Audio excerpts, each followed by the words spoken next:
guys, I am going to show you how to make French crepes today. Super easy, anybody can do it. I made a double batch. This took me about 35 minutes and they will keep till tomorrow if you want some for breakfast, but we're going to eat probably most of them tonight for dinner. So watch on, I'll show you how to make them. I'll link all the stuff that you need in the comments below and subscribe to my channel. Thanks. Hey everybody, welcome to my channel. Today we are going to make French crepes. Now, these are really easy to make. You can serve them with a sweet component, chocolate or Nutella, or you can serve them with a savory component. That's what I'm going to do for our dinner tonight. So I used a basic crepe recipe and I will post that here so that you can make those also. You make it in a blender. It's so easy. It's just basic ingredients: sugar, flour, salt, eggs, water, milk, super easy. So you mix it up in a blender, it takes about a minute, and then you want to put it in your fridge for about an hour to 2 hours to let the gluten relax and just let everything kind of settle. And then right before you go to use it, go ahead and give it one pulse on the blender, kind of mix everything back up, and you'll be left with this liquid. Now I did double my batch so I can make more crepes. My family loves these, so I like to have a lot on hand. You can also make a batch the night before and serve them up the next morning. So they save really well in the fridge for at least a day. But I promise you, you probably won't have them much longer than that because they're really, really good. Sometimes we just throw butter and cinnamon sugar on them and eat them like that. And I definitely do that for the ones that I mess up. So let me show you how to do this. Here's what you need. A crepe pan is really the best. They are flat, small pans, maybe 10 inches. And they have a non-stick surface. You can also use a non-stick skillet, although for that really flat crepe, the crepe pan is best. I will link that in my comment section so that you can find the same pan I have.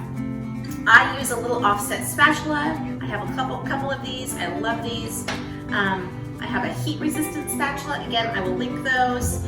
So let me show you how we do this. It's super easy, a little messy, but fun. So I just take my blender and I'm going to pour, first of all, I have my crepe pan heating. So this is really quite hot.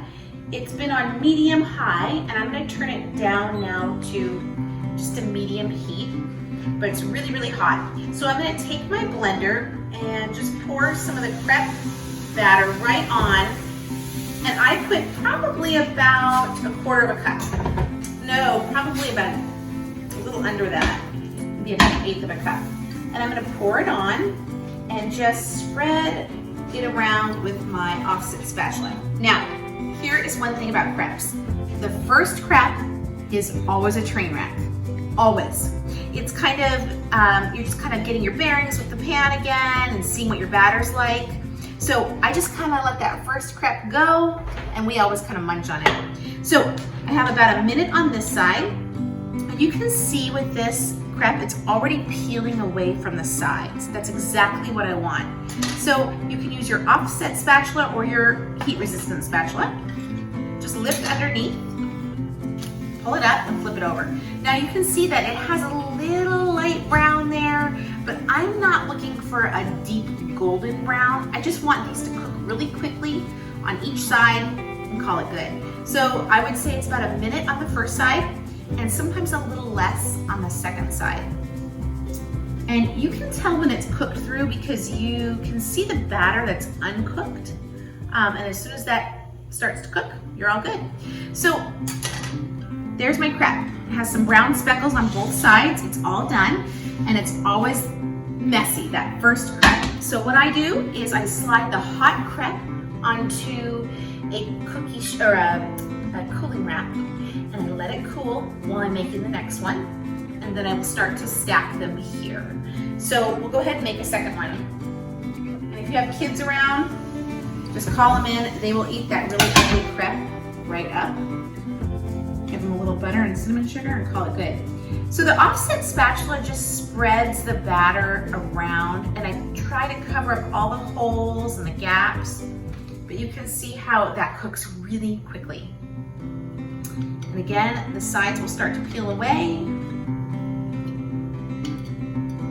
Now tonight I am going to serve these with like a cream chicken. It's basically just that. It's chicken that's in a cream sauce.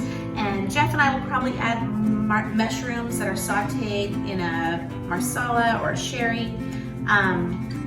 We might add a little spinach, but you can do whatever you want. We love those. So we'll give that about a minute. And flip it. I don't like to scrape my pan with a metal utensil too much. I don't want any, marks or scrapes in it. So just be really careful that you're just kind of sliding along the edges. Okay. And there's my first really good crepe. Scoot it back on. Now there are some really fun things you can do with crepes. In the morning, if I have any left over, something really fun to do is put a cold crepe onto your nonstick skillet, then crack an egg on it and let that egg kind of cook, and add a little salt and pepper, cheese if you want, any veggies. It's so good to wrap up. Great little kind of breakfast burrito. Okay, so that's cooking up, and I'm gonna go ahead and move, this is totally cool. I'm gonna move that one over, and since it's the bad one, I'm actually gonna set it aside for the kids to munch on. But this one's all done, so we're gonna slide that one onto the rack and keep going.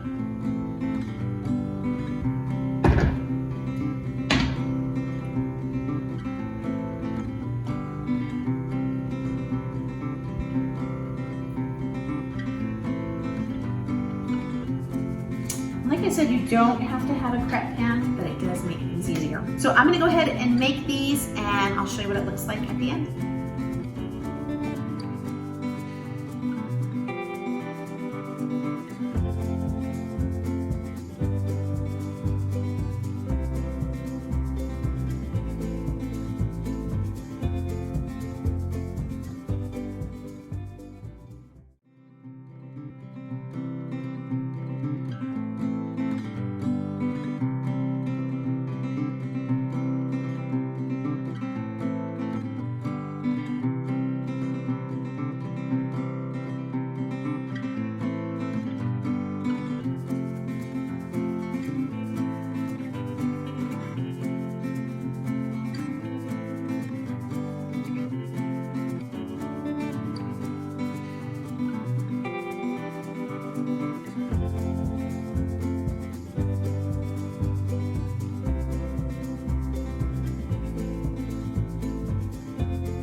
Okay, one of the things we like to do with fresh crepes that are right off the crepe pan is take a warm crepe and a little bit of butter, spread it around.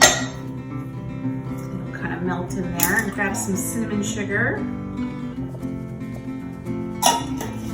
And then I fold up the bottom to kind of keep everything in, and then I roll it from side to side. And that keeps it all tight, and it won't spill at the bottom. Ready to eat.